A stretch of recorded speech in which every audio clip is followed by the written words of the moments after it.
चलिए देखिएगा, तो पंचायतों की समिति में, ठीक है, सामान्य प्रशासन समिति देखा था हमने जनपद और जिला के अंतर्गत, ठीक है। इसके बाद देखेंगे हम शिक्षा समिति, ठीक है। तो हमारा टॉपिक है शिक्षा समिति से संबंधित। देखिएगा, जनपद और जिला के अंतर्गत जो है शिक्षा समिति अपने आप में दूसरा सबसे महत्वपूर्ण समिति माना जाता है, ठीक है। और इसके अंतर्गत कौन कौन शामिल होता है ये भी आप देखेंगे, ठीक है। सामान्य प्रशासन समिति के बाद दूसरा हमारा समिति है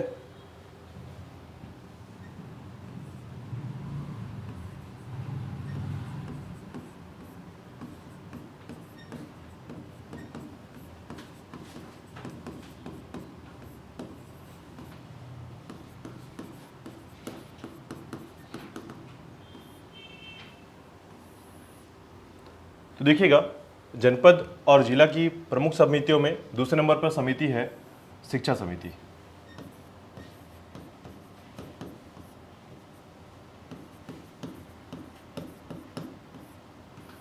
इसका सभापति कौन होता है? शिक्षा समिति मुख्य तौर पर याद रखिएगा,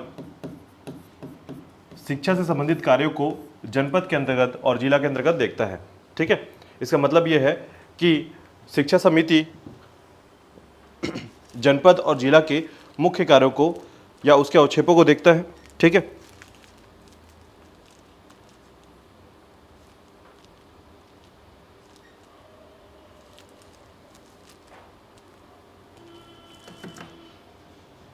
तो देखिएगा, जिला और जनपद के अंतर्गत जो मुख्य कार्य को देखने का कार्य शिक्षा समिति के द्वारा किया जाता है, इसमें इसके सभापति होते हैं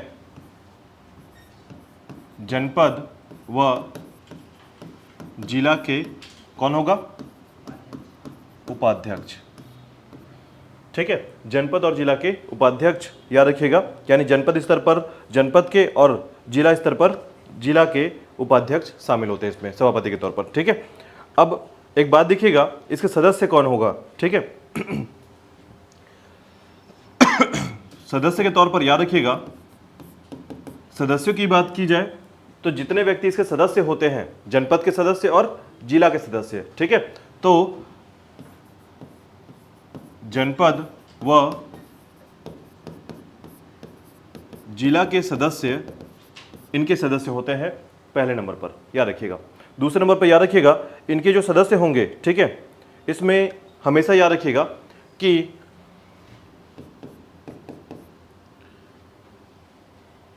एसटी एससी, ठीक है, एसटी एससी से संबंधित कोई व्यक्ति याद रखिएगा जिसमें महिला होनी चाहिए, ठीक है। तो देखिएगा, ऐसे में देखिएगा आपको यहां पर एक चीज याद रखना होगा कि महिला, जिसमें एक व्यक्ति महिला हो और एसटी एससी से एक व्यक्ति इस कैटेगरी से बिलोंग करता हो, ठीक है। यानी एसटी एससी से कहने का मतलब है कि अनुसूचित क्षेत्र से या अनुसूचित जाति जनजाति से संबंधित एक व्यक्ति इसमें शामिल होना चाहिए और साथ ही साथ एक महिला भी होना अनिवार्य है इसमें। यानी शिक्षा समिति में जनपद और जिला के सदस्य होने तो अनिवार्य है ही, साथ ही साथ एसटी एससी के संबंधित क्षेत्र से और इससे संबंधित के अलावा महिला सदस्य, ठीक है। तो यहाँ पर 3 कैटेगरी में याद रखिएगा। पहला कैटेगरी होता है, ठीक है, कि एसटी एससी वर्ग से एक व्यक्ति,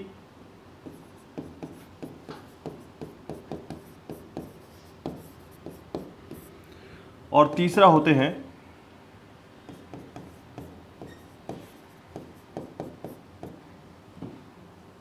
ठीक है, याद रखिएगा, इस समिति में एक महिला तथा, ठीक है, समिति में अब एक महिला लिखने से मतलब यह होता है कि उस क्षेत्र के अंतर्गत, जनपद या जिला के अंतर्गत रहने वाले किसी भी, ठीक है, अब ये एक महिला कौन हो सकती है? तो याद रखिएगा, किसी विशेषज्ञ के तौर पर भी इसको रखा जा सकता है, और या फिर किसी विशेषज्ञ के ना होने पर याद रखिएगा कि अगर जनपद और जिला में कोई सदस्य में कोई महिला नहीं है तो यहां पर भी एक महिला अलग से रखा जा सकता है, ठीक है। हाँ, ये किसी भी कैटेगरी की महिला होनी चाहिए, ठीक है। तो ये किसी भी कैटेगरी से हो सकते हैं, याद रखिएगा। केवल याद रखना है आपको कि शिक्षा समिति में एक महिला होना अनिवार्य है, ठीक है। तो शिक्षा समिति में एक महिला होना अनिवार्य है, एसटी एससी कैटेगरी या वर्ग से एक व्यक्ति होना अनिवार्य है, और जनपद और जिला के सदस्य होंगे इसमें, ठीक है। तो फिर ये मैच हो जाएगा, ठीक है। हाँ, कहने का मतलब है कि एक व्यक्ति अगर ST/SC से ही है और वो महिला ही है तो फिर ये वाला लाइन जो है यहाँ चला जाएगा और ये बात खत्म हो जाएगी, ठीक है। लेकिन ऐसा होता नहीं है, जनरली ऐसा नहीं होता है, ठीक है, क्योंकि ये व्यक्ति जो होते हैं या जो महिला होती हैं वो विशेषज्ञ होती है और जनरली OBC वर्ग या जनरल वर्ग से जो बाहर से पढ़ कर आए हुए होते हैं या फिर कुछ ऐसे उनका अनुभव होता है जो किसी विशेष क्षेत्र से होते हैं, ठीक है, उनको यहाँ पर महिला वर्ग से रख लिया जाता है, ठीक है। अब ऐसा मान लीजिए कि अगर कोई स्व सहायता समूह से संबंधित है तो उनमें से भी किसी एक व्यक्ति को रखा जा सकता है, ठीक है, लेकिन ये कैटेगरी वाइज नहीं है। कहने मतलब है कि इसमें यह निर्धारित नहीं किया गया कि किसी वर्ग से होना चाहिए, तो ऐसा जरूरी नहीं है, ठीक है, लेकिन एक महिला होना अनिवार्य है, ये याद रखिएगा, ठीक है। अभी तक आपने किसी कैटेगरी में ऐसा नहीं पढ़ा था, याद रखिएगा कि एक महिला होना अनिवार्य है, इस समिति में एक महिला होना अनिवार्य होता है, ठीक है। चलिए इसके बाद देखिएगा तो इसमें 3 प्रकार से सदस्य होते हैं, याद रखिएगा, ठीक है। यानी पहला जनपद और जिला के सदस्य, निर्वाचित सदस्य, ठीक है, दूसरा ST/SC वर्ग के एक व्यक्ति और तीसरा कोई भी एक महिला इसमें अनिवार्य रूप से सदस्य होंगी, ठीक है। चलिए इसके बाद देखिएगा इनकी शक्तियां क्या होती हैं, कार्य और शक्तियां, ठीक है।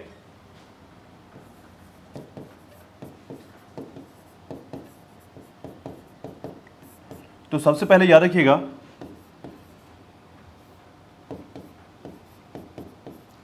प्रौढ़ शिक्षा। प्रौढ़ शिक्षा जानते हैं आप लोग क्या होता है, किसे कहते हैं प्रौढ़ शिक्षा?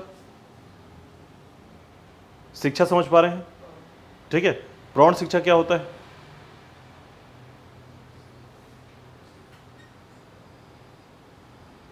बताइए, प्रौढ़ शिक्षा किसे कहते हैं?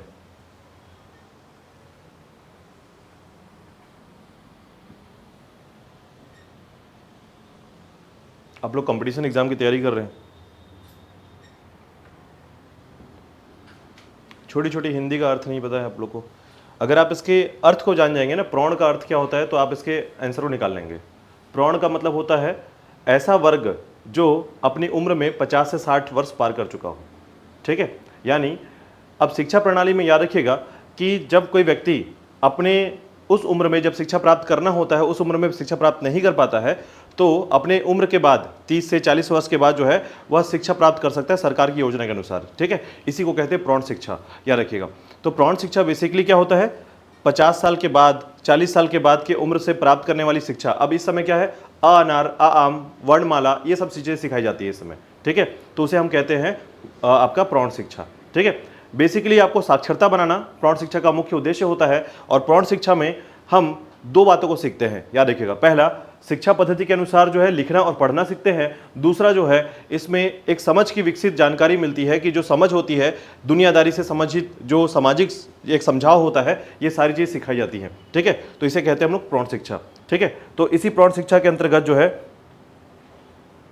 इसी प्रौढ़ शिक्षा के अंतर्गत जो है सारी बातों को यहाँ पर देखा जाता है, ठीक है।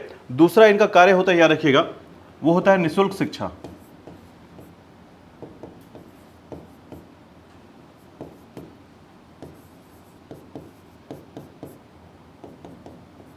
निःशुल्क शिक्षा, ठीक है। तो निःशुल्क शिक्षा की व्यवस्था कराना, ठीक है। उसके अलावा इनका कार्य होता है अस्पृश्यता निवारण। अस्पृश्यता निवारण, याद रखिएगा। अस्पृश्यता निवारण का मतलब यह होता है, याद रखिएगा, कि जो अस्पृश्यता जैसी चीजें हैं, जैसे कि हमने देखा है कि हमारे समाज में जो है एक दुर्गुण जो एक विस्तृत रूप से फैला हुआ होता है, ठीक है। अस्पृश्यता, जैसे हम जातिवाद को लेकर बहुत महत्व देते हैं, जातिवाद समाज को लेकर जो है बहुत महत्व दिया जाता है कि ये नीच जाति का है, ये उच्च जाति का है, ऐसे बहुत सारी चीज़ें देखी जाती है। हालांकि ये अभी वर्तमान समय में धीरे धीरे कम हो रहा है, लेकिन ऐसे चीज़ों का निवारण करने का जो पूरा का पूरा कार्य है वो किसका रहेगा, शिक्षा समिति का रहेगा। कि ये इस प्रकार से योजनाओं को लेकर आए कि लोगों के बीच में अवेयरनेस लेकर आए कि शिक्षा, जो शिक्षा है उसके माध्यम से या फिर किसी अन्य योजनाओं के माध्यम से अस्पृश्यता का अंत कर सके, ठीक है। तो इसका कार्य होगा, याद रखिएगा, कि अगर किसी ग्रामीण क्षेत्र में, किसी जिला पंचायत, किसी जनपद पंचायत के क्षेत्र में ऐसे प्रकार के सामाजिक दुर्गुणता फैली हुई है तो उसका हटाने या उसको बिल्कुल समाप्त करने का कार्य किसके पास है, शिक्षा समिति के पास है, याद रखिएगा, ठीक है। इनके कार्यशैली जो होते हैं, याद रखिएगा, इनका माध्यम क्या होगा, ऐसा नहीं होगा कि ये घर घर जा जाकर ये बातें करेंगे। ये कोशिश करेंगे कि इस तरीके की योजनाओं को जो सरकार के द्वारा प्रचलित है उसको हमारे यहाँ पंचायत में, जिला पंचायत में, जनपद पंचायत में या ग्राम पंचायत में लाने की कोशिश करेंगे। क्योंकि याद रखिएगा कि इसी के अंडर में जितने भी ठीक है, ग्राम पंचायत होंगे उसी जनपद के अंदर होंगे, तो ये क्या कोशिश करेंगे, देखिए जनपद का तो कोई अपना क्षेत्र नहीं होता ना, उसके अंदर तो ग्राम पंचायत होते हैं, ठीक है। तो ग्राम पंचायत के स्तर पर जो है सभी प्रकार की योजनाओं को क्रियान्वित करना, ताकि ग्राम पंचायत स्तर पर ये चीजों को समाप्त किया जा सके, ठीक है। और ये कौन करेगा, तो जनपद के और जिला के समितियां करेंगी, ठीक है। चलिए इसके अलावा देखिएगा, इसके अलावा है मद्य निषेध,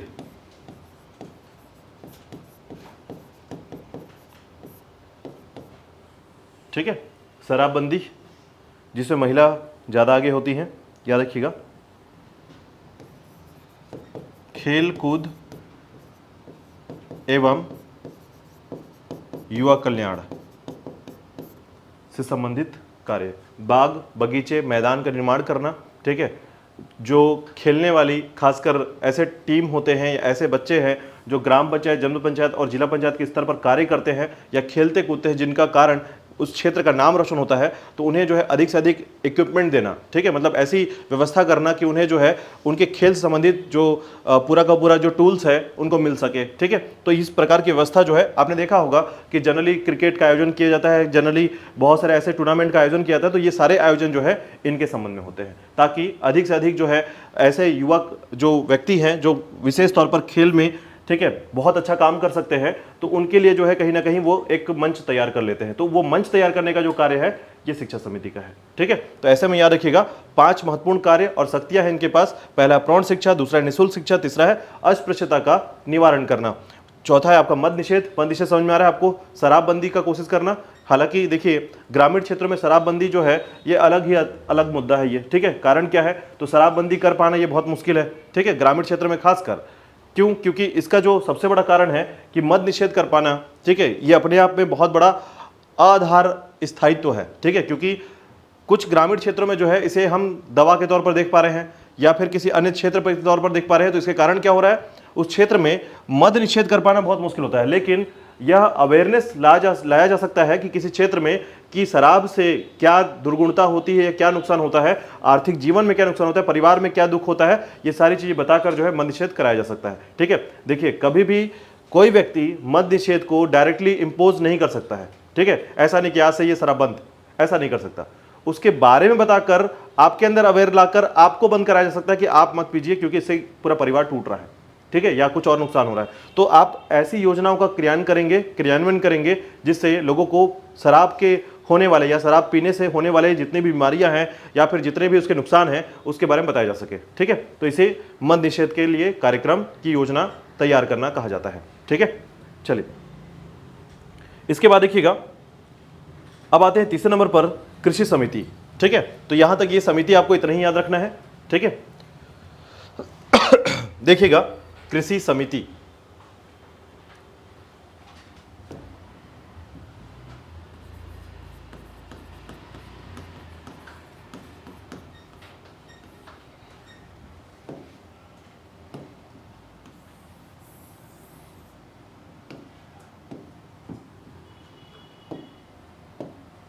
चलिए देखिएगा कृषि समिति का क्या स्तर है, ठीक है। तो देखिएगा कृषि समिति जो है ये अपने आप में एक महत्वपूर्ण समिति है शिक्षा समिति के बाद, ठीक है। क्योंकि ग्रामीण क्षेत्र, जनपद क्षेत्र, जिला क्षेत्र, यह तभी एक स्वशासन इकाई के तौर पर विकसित होता है जब उस क्षेत्र के लोग जो है कृषि के क्षेत्र पर आश्रित होते हैं, ठीक है।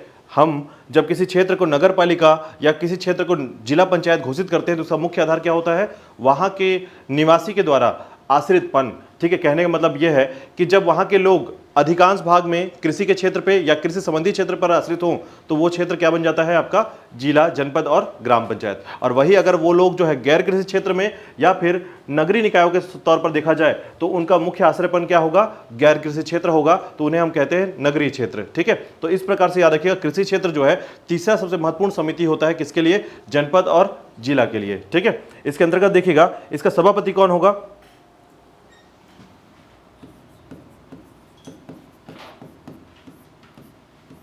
बताइए जल्दी से।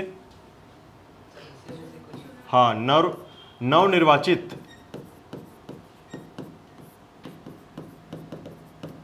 सदस्यों में से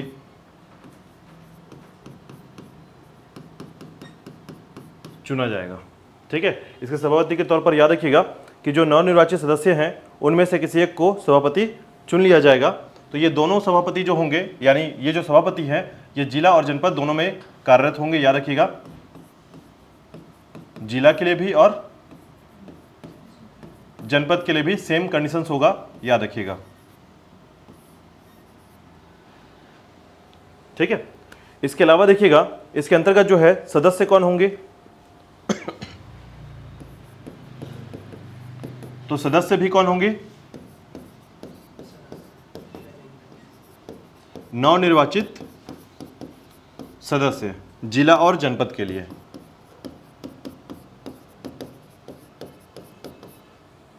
ठीक है, जिला और जनपद के लिए याद रखिएगा। इसके बाद देखिएगा इनके कार्य और शक्तियां, तो कृषि संबंधित क्षेत्र हैं तो याद रखिएगा इनका कार्य भी उसी तरीके से कृषि से संबंधित क्षेत्र में शामिल होगा। ठीक है, ऐसे में देखिएगा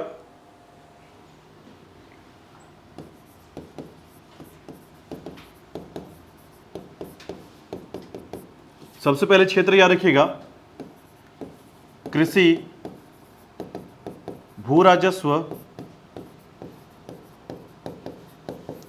पशुपालन। ठीक है, कृषि, भू राजस्व, पशुपालन और उसके बाद मत्स्य पालन और कंपोस्ट खाद बनाना। ठीक है, यानी मुख्य तौर पर ये खाद बनाने का भी कार्य करेंगे, याद रखिएगा। इसके अलावा याद रखिएगा इस क्षेत्र में विद्युत शक्ति से संबंधित यानी विद्युत आपूर्ति का कार्य कराना, जनपद और जिला के अंतर्गत विद्युत शक्ति यानी कि विद्युत आपूर्ति का कार्य कराना। आपूर्ति का मतलब ये होता है कि किसी क्षेत्र में कभी कभी देखा होगा आपने गांव किस तरीके से आगे बढ़ते हैं। ठीक है, तो अगर मान लीजिए किसी ग्रामीण क्षेत्र में कुछ नए एरिया डेवलप हो रहे हैं तो उस क्षेत्र में विद्युत आपूर्ति का कार्य कौन कराएगा, तो कृषि समिति जो है विद्युत आपूर्ति का कार्य देखेगा यहाँ पर। ठीक है, साथ ही साथ याद रखिएगा इसके अंतर्गत जो है वृक्षारोपण का कार्य कराना। ठीक है, वृक्षारोपण का कार्य कराना और साथ ही साथ याद रखिएगा खाद व बीज वितरण करना। यह एग्जाम में पूछा गया था, खाद और बीज वितरण करने से संबंधित समिति कौन सी है। ठीक है, तो याद रखिएगा खाद और बीज वितरण का कार्य कराना। ठीक है, इसके बाद देखिएगा तो ये मुख्य 4 कार्य हैं, याद रखिएगा। एक है कृषि, भू राजस्व, पशुपालन, मत्स्य पालन, कंपोस्ट खाद बनाना। दूसरा है विद्युत शक्ति से संबंधित। तीसरा है वृक्षारोपण।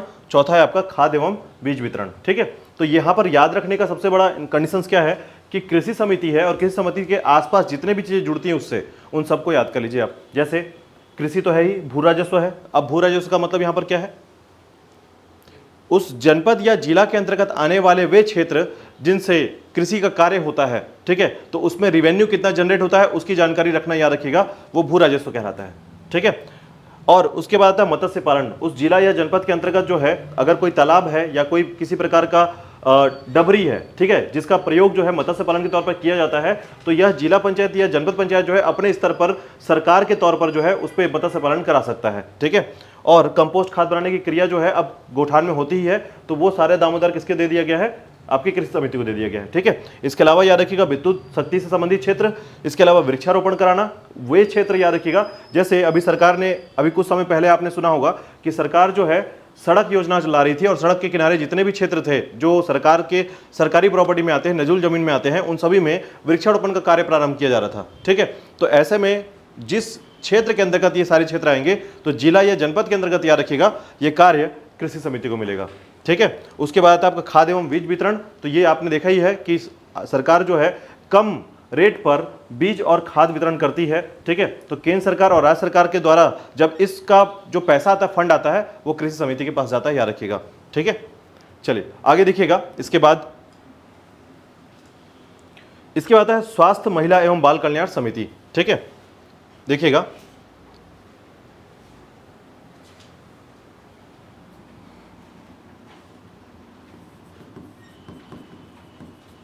स्वास्थ्य, महिला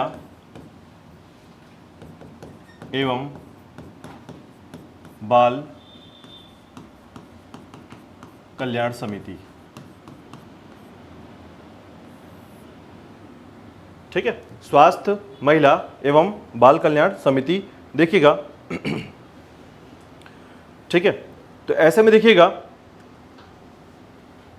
ये बात याद रखिएगा, जैसे स्वास्थ्य महिला बाल कल्याण समिति जो है अपने आप में एक महत्वपूर्ण समिति है। ठीक है, देखिए जब आप बात करते हैं योजनाओं का क्रियान्वयन का, तो ऐसे में याद रखिएगा अधिकांश योजनाएं जो है हमारे, देखिए हमारा जीवन कैसा है, हमारा जीवन एक केंद्रण को लेकर चलता है। केंद्रण का मतलब यह होता है कि हमारा शरीर या हमारा जीवन केंद्रण है। ठीक है, लेकिन हमें आवश्यकता होती है आसपास के सारी चीज़ों की, जैसे वृक्ष हो गए, ठीक है, भोजन हो गया, बहुत सारी ऐसी चीज़ें हो गई। तो अगर हम लोग पूरी समितियों की बात करें तो समितियों में केंद्रण जो समिति होती है याद रखिएगा वो होती है स्वास्थ्य महिला एवं बाल कल्याण समिति।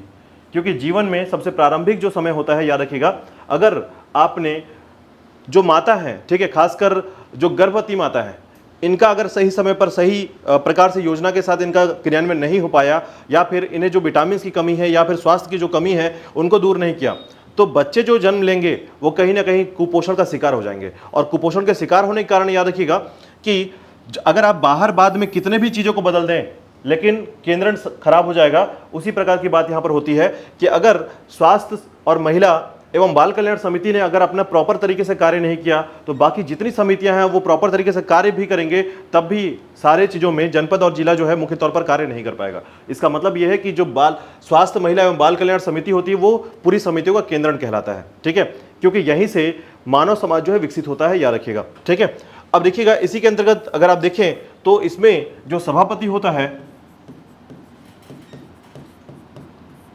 वो कौन होगा?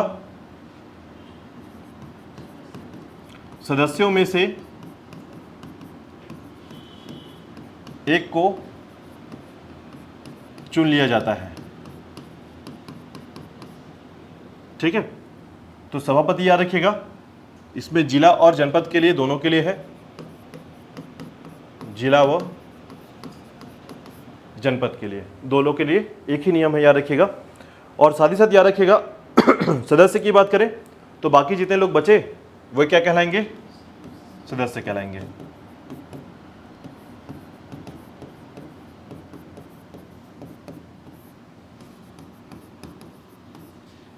नवनिर्वाचित सदस्य जो होंगे इसके सदस्य बन जाते हैं, याद रखिएगा। ठीक है, अब देखिएगा इनके दो मुख्य कार्य हैं जो कि कार्य एवं शक्तियों में शामिल होते हैं। ठीक है, इनके सिर्फ दो मुख्य कार्य हैं, तो इसका मतलब यह है कि ये दो मुख्य कार्य सबसे महत्वपूर्ण माने जाते हैं। ठीक है, कार्य व शक्तियों में याद रखिएगा सबसे मुख्य कार्य है समाज कल्याण व स्वच्छता। समाज कल्याण व स्वच्छता, ठीक है।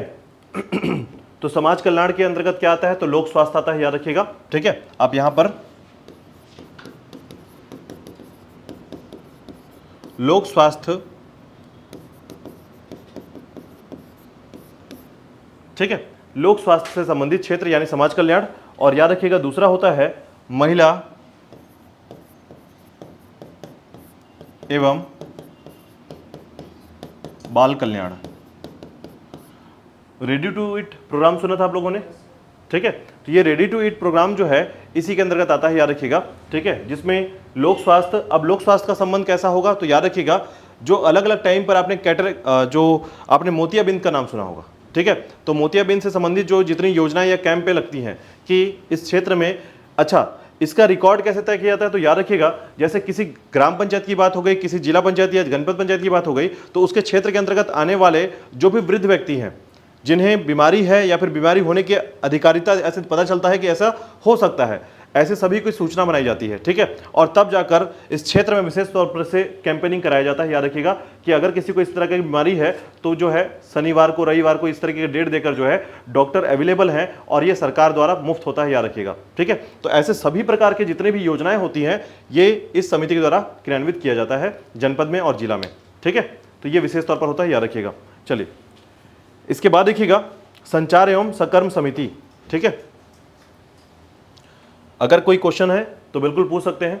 ठीक है,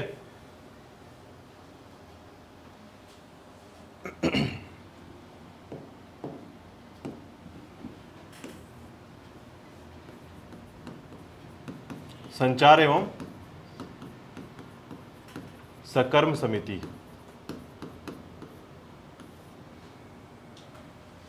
तो देखिएगा संचार एवं सकर्म समिति जो है मुख्य तौर पर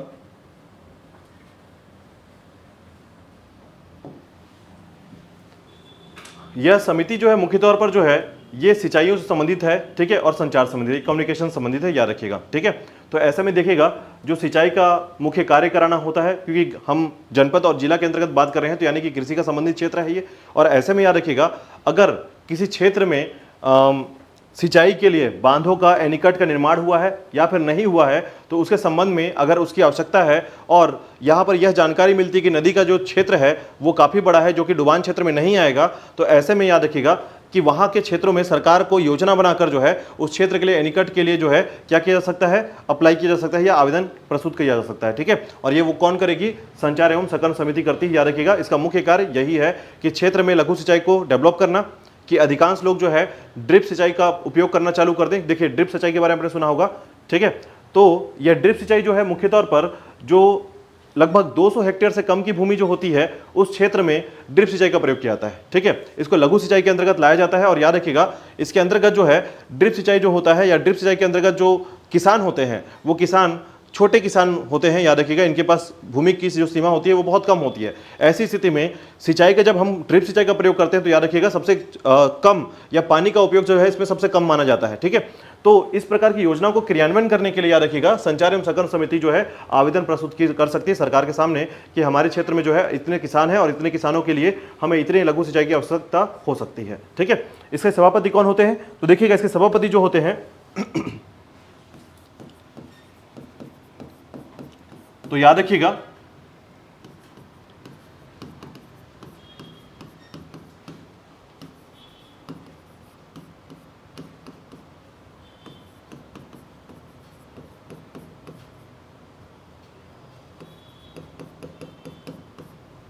सदस्यों में से किसी एक को चुना जाएगा, ठीक है, और बाकी बच गए। तो याद रखिएगा सदस्य तो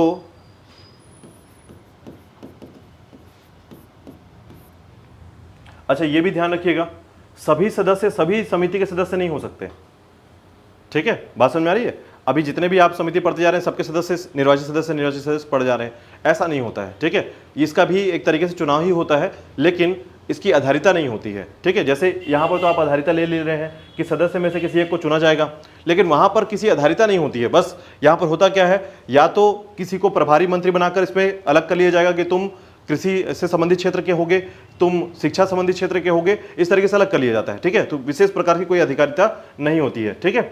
चलिए, क्योंकि इसमें देखिए अगर आप ध्यान देंगे तो ऐसे में सदस्यों की संख्या लिमिट होती है इसमें, ठीक है। तो ऐसे में मान लीजिए किसी जनपद के अंतर्गत मान लीजिए कि हम सदस्यों की संख्या देखें तो मान लेते हैं 10 है, तो हर समिति में 10 सदस्य हो जाएंगे ऐसे में, ठीक है। तो ऐसा नहीं होता, याद रखिएगा कि इसमें कुछ संख्याओं को लिमिट किया जाता है, ठीक है।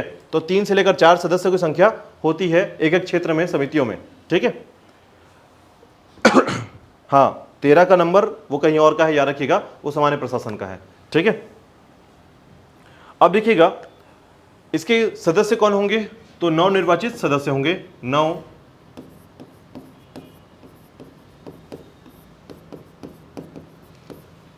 और इसके अलावा इसकी कार्य एवं शक्ति याद रखिएगा। तो याद रखिएगा पहला इनका कार्य होता है संचार का कार्य और दूसरा कार्य होता है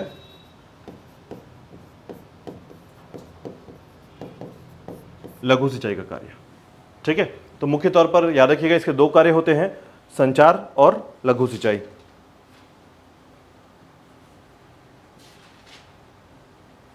चलिए इसके बाद देखिएगा वन समिति के बारे में, ठीक है। यहां तक क्लियर है,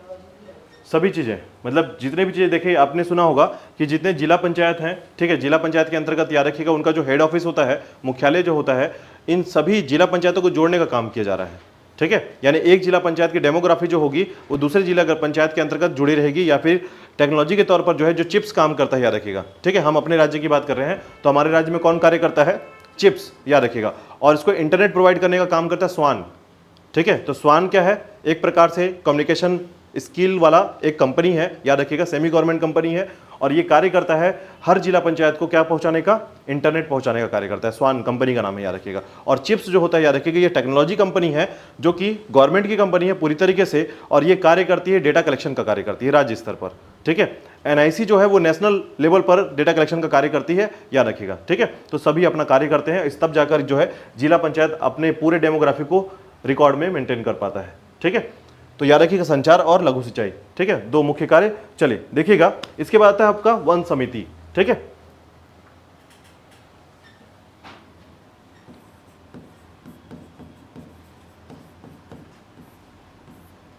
वन समिति, देखिएगा वन समिति जो है इसका मुख्य कार्य है कि देखिए कृषि का जो क्षेत्र है, जैसे कृषि के क्षेत्र में आपने पढ़ा कि वृक्षारोपण का कार्य कराना, ठीक है, उसका कार्य हुआ, तो क्या वन समिति के पास भी कोई ऐसा कार्य होगा जो वृक्षारोपण का कार्य होगा? तो ऐसा कार्य नहीं होता, याद रखिएगा। ये वानिकी से संबंधित है, पूरा का पूरा फॉरेस्ट्री से संबंधित है, और वो होता है आपका कृषि का क्षेत्र, ठीक है।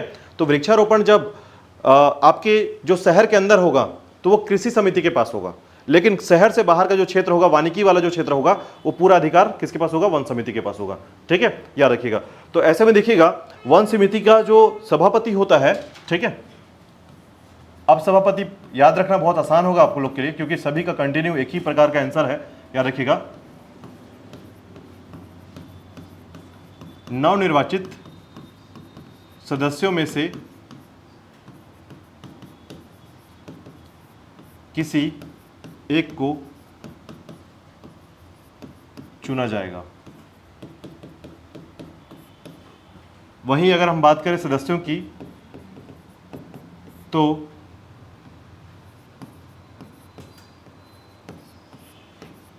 नवनिर्वाचित सदस्य इसके सदस्य होंगे, ठीक है।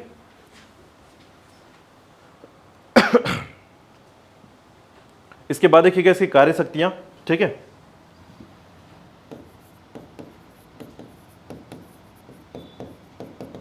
कार्य शक्तियां में देखिएगा सबसे पहला होता है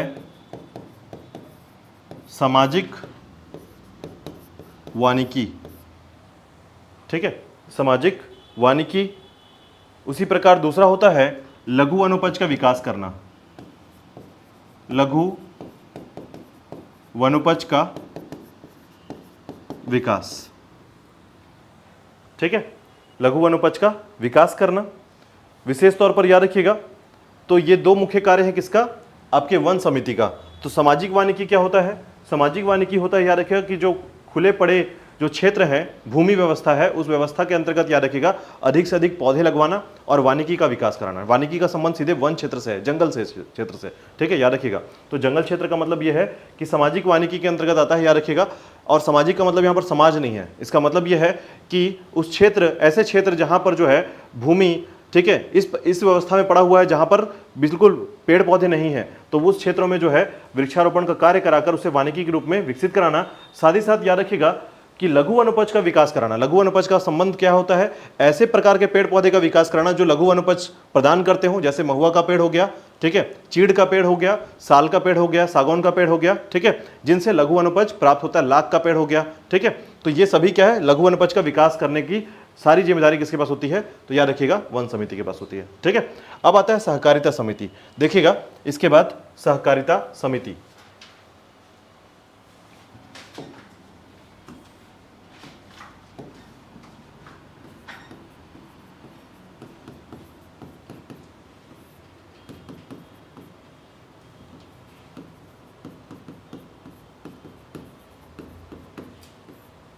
सहकारिता एवं उद्योग समिति, ठीक है।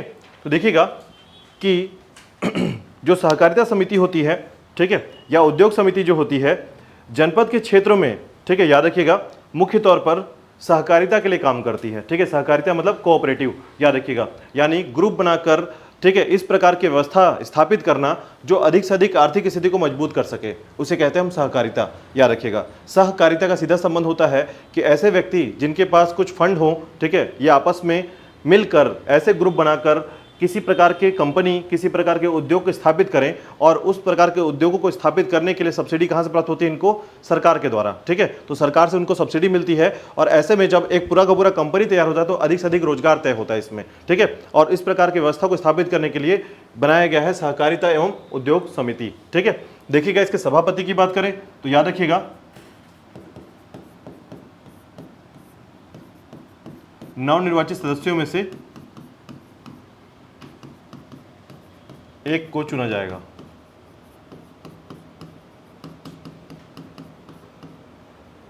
और सदस्य की बात करें तो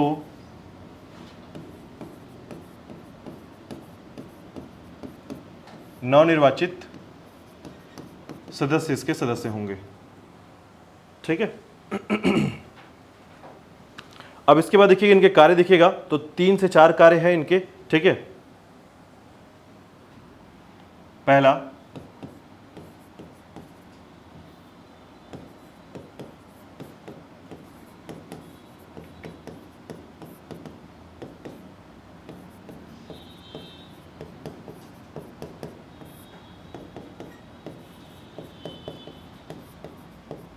मितव्ययिता, बाजार। ठीक है, सहकारिता, मितव्ययिता, बाजार, और उसके अलावा जो है आपका कुटीर एवं ग्रामोद्योग।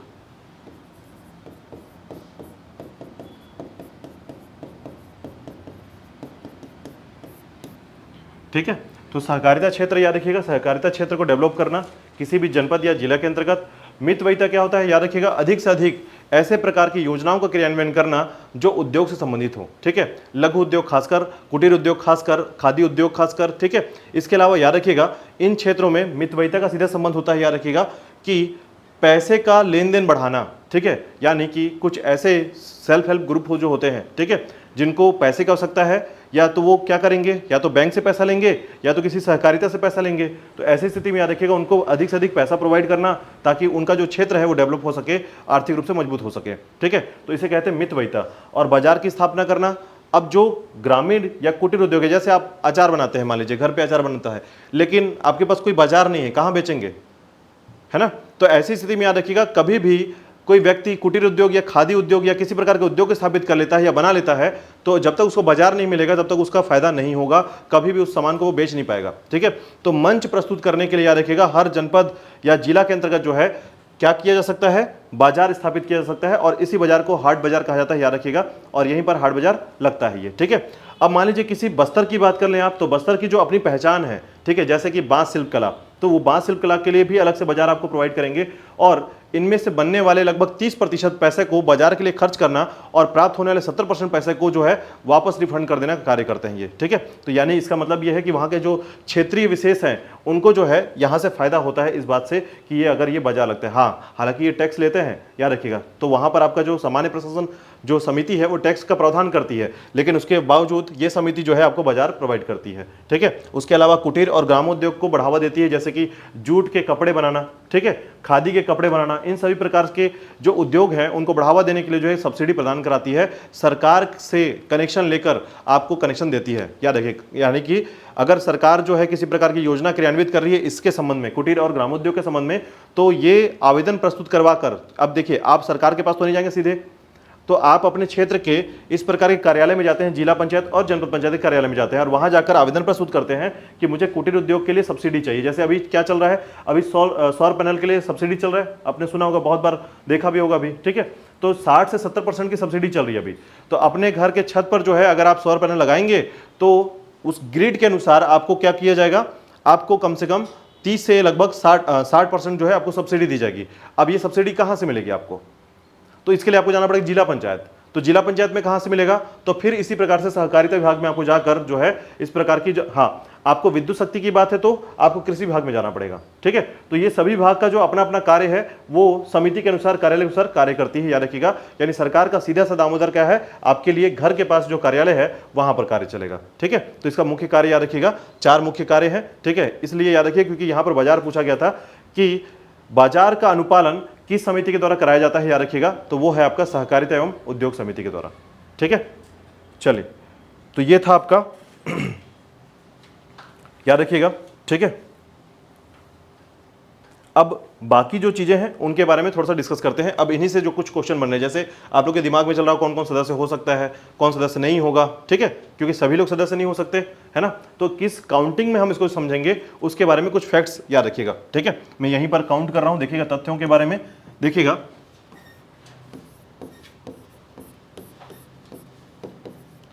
तो देखिएगा इसमें कुछ तथ्य हैं इस प्रकार से, ठीक है। तो कभी भी एक बात याद रखिएगा, पहला कि जनपद और जिला के जो सभापति होंगे किसके, सामान्य प्रशासन के, ठीक है। यानी आप ऐसा कह सकते हैं कि जनपद और जिला के जो सभापति हैं, ठीक है, या अध्यक्ष हैं, आप अध्यक्ष भी बोल सकते हैं, क्योंकि जनपद का जो अध्यक्ष होगा या जिला का जो अध्यक्ष होगा वही सामान्य प्रशासन का पदेन क्या होगा, अध्यक्ष होगा, याद रखिएगा। तो ऐसे में सभापति जो होगा, लेकिन याद रखिएगा वो इसके अलावा किसी और समिति का सदस्य नहीं होगा, ठीक है। तो ये बात याद रखिएगा कि जनपद और जिला के अध्यक्ष, जनपद व जिला के अध्यक्ष सामान्य प्रशासन के अलावा किसी अन्य समिति का सदस्य नहीं होगा, ठीक है। इसको देखने के बजाय आप सिर्फ आवाज को सुने अभी, ठीक है। तो आपको मैं जो बोल रहा हूं सिर्फ वही ये याद करिएगा, उसी को लिखिएगा, ठीक है। तो जनपद और जिला के अध्यक्ष जो हैं सामान्य प्रशासन समिति के अलावा किसी अन्य समिति के सदस्य नहीं होंगे, ठीक है। चलिए इसके बाद देखिएगा दूसरे नंबर पर आता है कि जितने भी निर्वाचित सदस्य हैं एक समय में, याद रखिएगा, अधिकतम 3 समिति के सदस्य ही बन सकते हैं, ठीक है। चलिए दूसरे नंबर पर याद रखिएगा कि सदस्य अधिकतम 3 समिति के सदस्य हो सकते हैं, ठीक है। कोई भी सदस्य अधिकतम 3 समिति का सदस्य हो सकता है, ठीक है। और अब आती है सभापति का चुनाव। तो सभापति का चुनाव कैसे होता है, तो अपने में से चुन लेते हैं, और कुछ दो ऐसे समिति हैं जहां पर बाय डिफॉल्ट होते हैं, यानी पदेन होते हैं, ठीक है।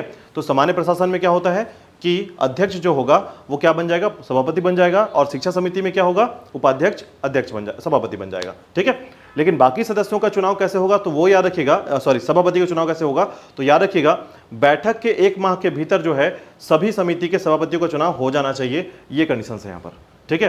तो जैसे ही आप निर्वाचित करके सदस्यों को लाते हैं, उन सदस्यों का जब समिति का बैठक होता है, याद रखिएगा, तो उस पहली बैठक के बाद से 30 दिन के भीतर, यानी 1 माह के भीतर जो है क्या हो जाना चाहिए, सभापति की नियुक्ति हो जानी चाहिए, ठीक है। ये कंडीशन याद रखिएगा, ठीक है। इसके अलावा है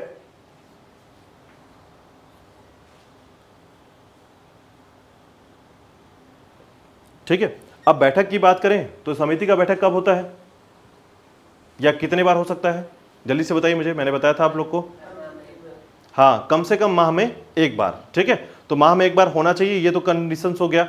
लेकिन आवश्यक हो तो याद रखिएगा जब सदस्य आधे से अधिक सदस्य, ठीक है, आधे से अधिक यानी 1/2 से अधिक सदस्य जो हैं लिखित में आवेदन दें तो 10 दिन के भीतर बैठक बुलाना अनिवार्य होगा, याद रखिएगा, ठीक है। फिर से दोहराता हूं, देखिएगा कि समिति की बैठक 1 माह में कम से कम 1 बार होनी चाहिए, ठीक है। समिति की बैठक माह में कम से कम 1 बार होनी चाहिए, परंतु आवश्यक हो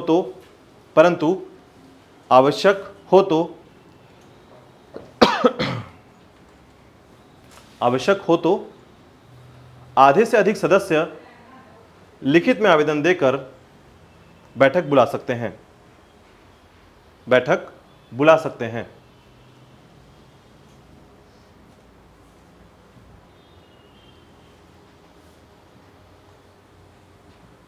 और बैठक कितने दिन में होनी चाहिए, 10 दिन के भीतर, ठीक है।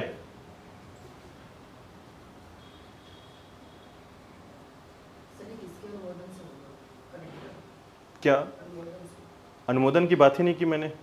देखिए समझिएगा बात को कि जब आवेदन जो प्रस्तुत किया जाता है वो सभापति को किया जाता है, ठीक है, अध्यक्ष को किया जाता है, क्योंकि सदस्य ने किया है, ठीक है।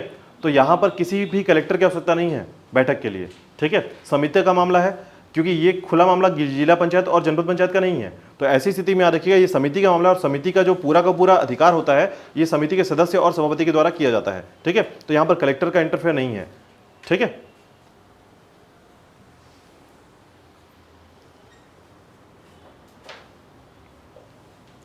चलिए इसके बाद देखिएगा समिति की बैठक में, ठीक है, किसी प्रकार से जनता को प्रवेश नहीं दिया जाता है, ये बात याद रखिएगा, ठीक है। समिति की जब बैठक होगी तो किसी भी जनता को प्रवेश या किसी व्यक्ति को प्रवेश, आम आदमी को प्रवेश नहीं मिलेगा, ठीक है।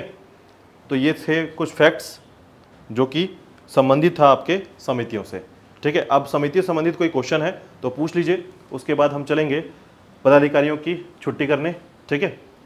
जल्दी से बताइए।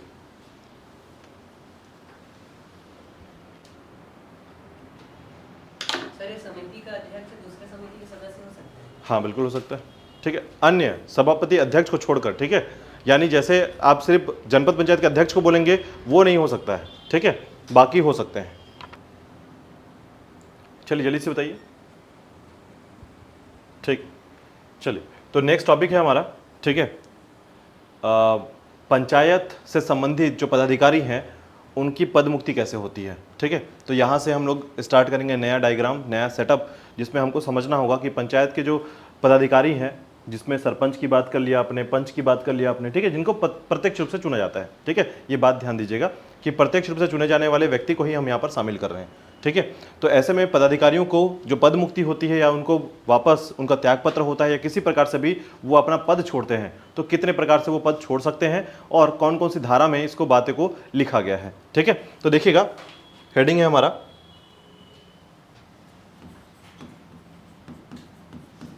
पंचायत के पदाधिकारियों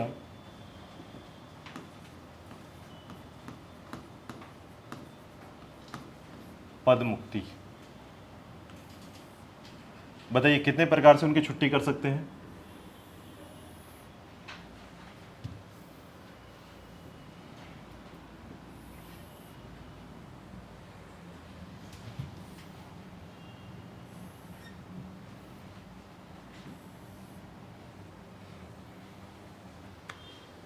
बताइए पदाधिकारियों की पद मुक्ति कितने प्रकार से हो सकती है?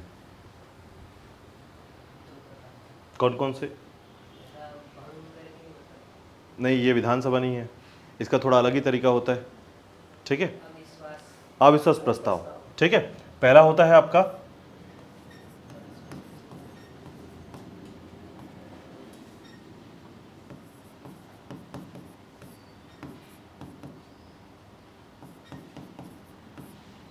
दूसरा, बताइए।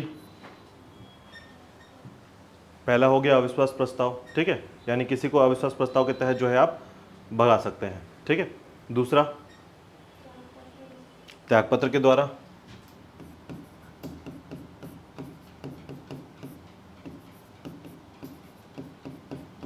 तीसरा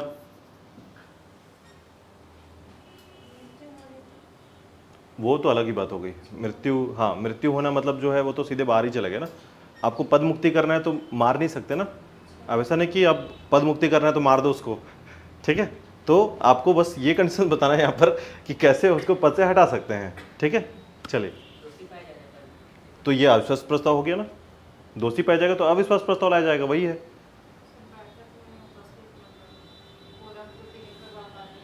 हाँ, ये भी होता है, ठीक है, लेकिन इसका कारण है, याद रखिएगा। तो हम एक इसको शब्द बोलते हैं, याद रखिएगा, रिकॉल वैल्यू, ठीक है। इसको कहा जाता है वापस बुलाना, ठीक है।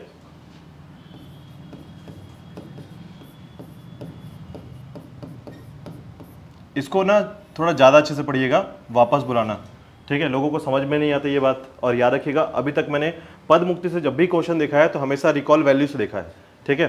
बाकी सभी चीज़ें सरल हैं, अविश्वास प्रस्ताव सरल है, त्यागपत्र सरल है, यही सब ज़्यादा टफ आपको समझ में आएगा कि ये रिकॉल वैल्यू चलता कैसे है, ठीक है। तो याद रखिएगा अभी तक मैंने एडीओ में जितने भी क्वेश्चन देखे हैं सब रिकॉल वैल्यू से देखे हैं, ठीक है। इवन इसके धारा तक पूछ लिए जाते हैं कि रिकॉल वैल्यू की धारा क्या होती है, ठीक है।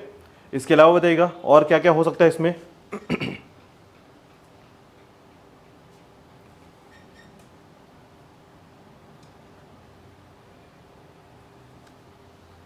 बताइए, दो तो कम से कम और आ सकते हैं इसमें।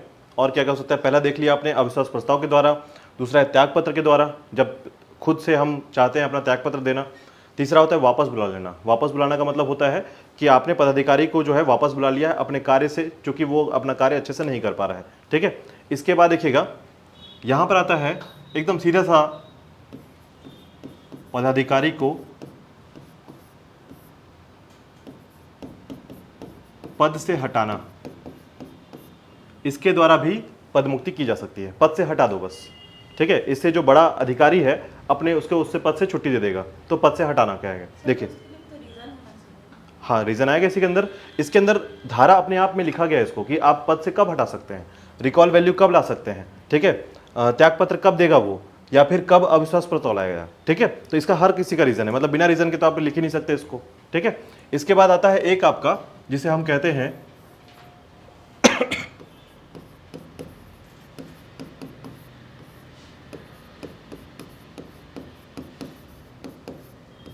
निलंबन। ठीक है, तो ये 5 प्रकार से प्रणाली होते हैं, याद रखिएगा। इन पांचों प्रणाली को आप रट जाइएगा, क्योंकि इससे अगर समिति से क्वेश्चन नहीं पूछा गया तो यही वो जगह है जहां से सबसे ज्यादा क्वेश्चन पूछा जाता है। ठीक है, तो पदाधिकारियों की पद मुक्ति याद रखिएगा 5 प्रकार से की जा सकती है। पहला है अविश्वास प्रस्ताव के द्वारा, दूसरा है, बताइए जल्दी से, दूसरा क्या है? त्याग पत्र के द्वारा, तीसरा क्या है? वापस बुलाना। आप इसको बोल सकते हैं पदाधिकारियों को वापस बुला लेना। ठीक है, चौथा क्या है? पदाधिकारियों को पद से हटाना, और पांचवा क्या है? निलंबन। ठीक है, पदाधिकारी बार बार बोलने की जरूरत नहीं है, आप जो है इसका फैक्ट अगर आप याद रखते हैं तो बोलेंगे पहला अविश्वास प्रस्ताव के द्वारा, दूसरा है त्यागपत्र के द्वारा, तीसरा है आपका वापस बुलाना, चौथा है आपका पद से हटाना, और पांचवा है आपका निलंबन। ठीक है, अब इनके धाराओं को याद कीजिए। सबसे पहले देखिएगा, हम अविश्वास प्रस्ताव की बात करें तो याद रखिएगा इसकी धारा है। ठीक है,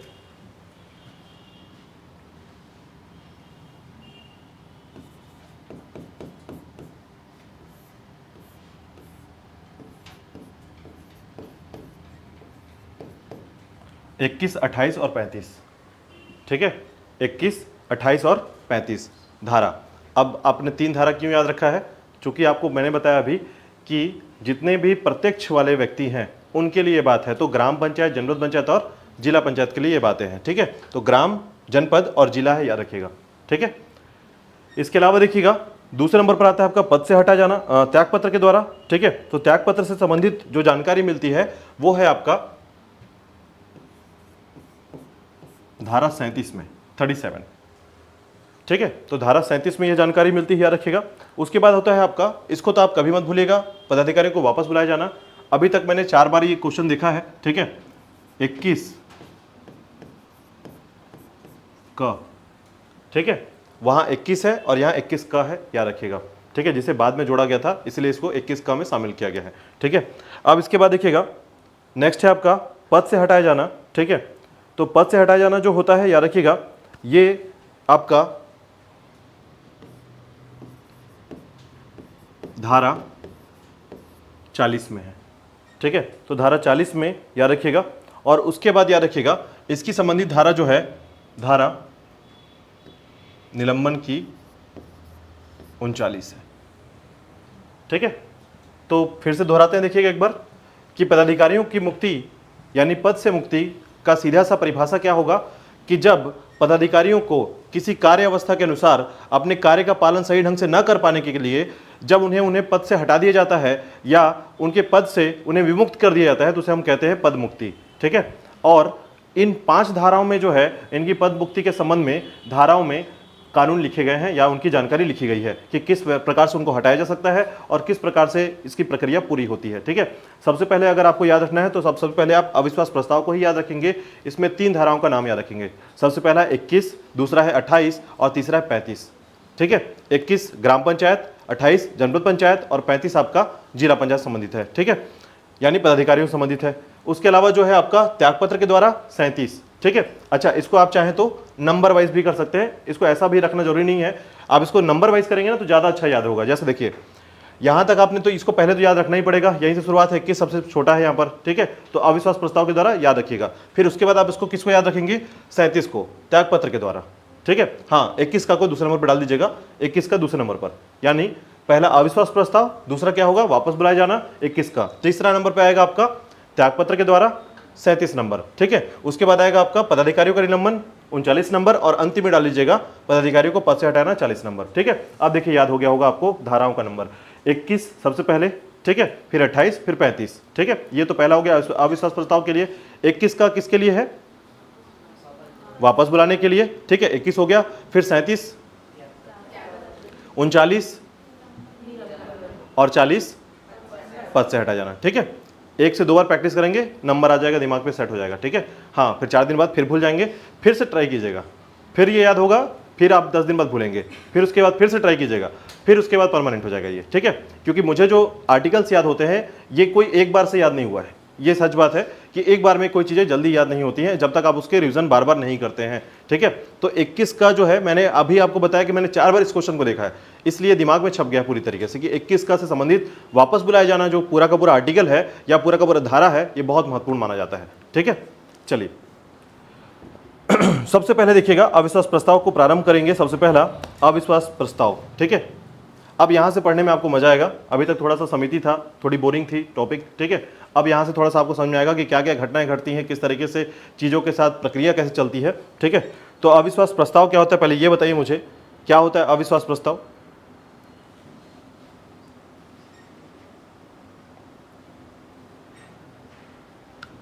बताइए,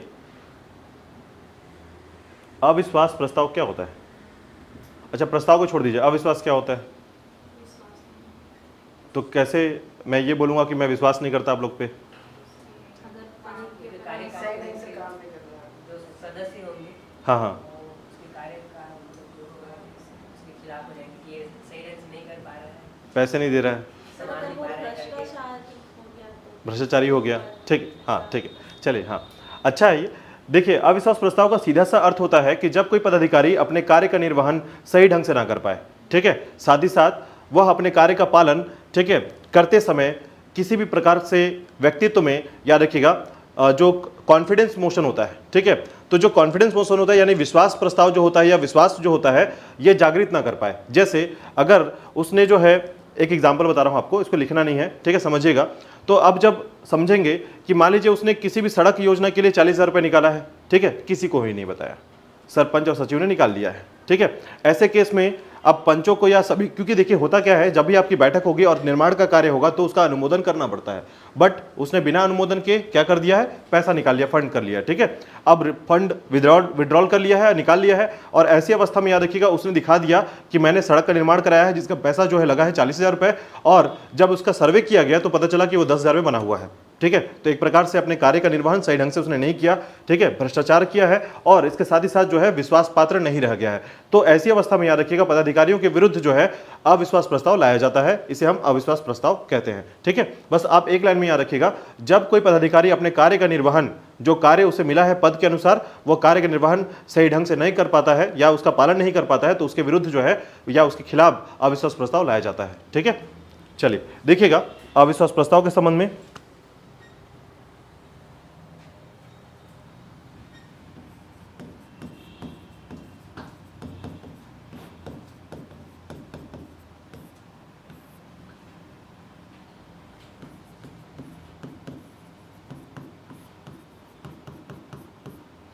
इससे संबंधित धारा याद रखिएगा,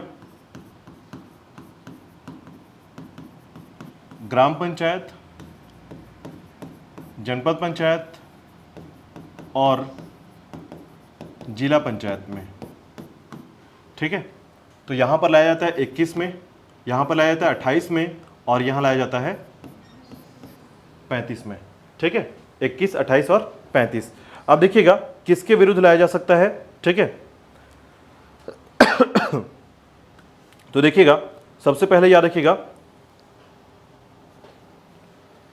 इसमें जो है 2 प्रमुख पदाधिकारी होते हैं, या किसके विरुद्ध लाया जा सकता है इसको आप याद रखेंगे, ठीक है। तो हमेशा याद रखेंगे कि यहां पर जो है, ठीक है, ग्राम पंचायत, जनपद पंचायत और जिला पंचायत के अंतर्गत जो है पदाधिकारी जो होंगे, ठीक है, जैसे कि सरपंच हो गया, ठीक है, अध्यक्ष हो गया, ठीक है, इन सभी के विरुद्ध यहां पर क्या किया जा सकता है, अविश्वास प्रस्ताव लाया जा सकता है, ठीक है। तो इसका आधार क्या होता है, तो आधार के लिए याद रखिएगा, अपने कार्य का निर्वहन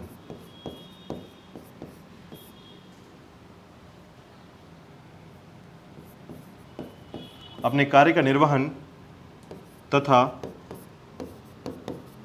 पालन न करना, जिसके खिलाफ अविश्वास प्रस्ताव लाया जाता है।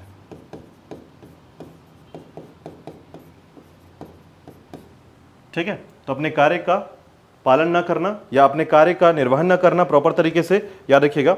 ठीक है, या अपने कार्य के दायित्व का पालन ना करना, जो भी शब्द आप यहां पर शामिल करना चाहें। ठीक है, तो याद रखिएगा उनके खिलाफ जो है अविश्वास प्रस्ताव लाकर उन्हें पद से हटाया जा सकता है। ठीक है, आर्टिकल 21, 28 और 35 के अनुसार याद रखिएगा। तो किन के लिए है ये, तो याद रखिएगा सरपंच के लिए होता है, अध्यक्ष के लिए होता है और उपाध्यक्ष के लिए होता है। ठीक है, सरपंच, अध्यक्ष, उपाध्यक्ष, याद रखिएगा, 3 प्रमुख और उप प्रमुख। ठीक है, देखिए यहां पर आप याद रखेंगे पदाधिकारी,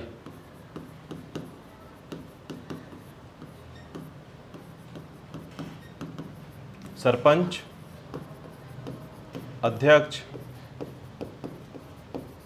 उपाध्यक्ष। ठीक है, तो 3 पदाधिकारी होते हैं, याद रखिएगा, जिनके विरुद्ध जो है यहां पर लाया जा सकता है। ठीक है, अब ऐसे में देखिएगा प्रस्ताव को कैसे लाया जाता है, किनके द्वारा लाया जाता है, इस टॉपिक पर हम कल बात करेंगे। ठीक है, अविश्वास प्रस्ताव के संबंध में। तो यहां से आपको समझ में आ जाएगा अविश्वास प्रस्ताव कैसे लाया जाता है या कौन ला सकता है इसको। ठीक है, तीनों के संबंध में देखेंगे, ग्राम पंचायत और जिला पंचायत के संबंध में देखेंगे। ठीक है।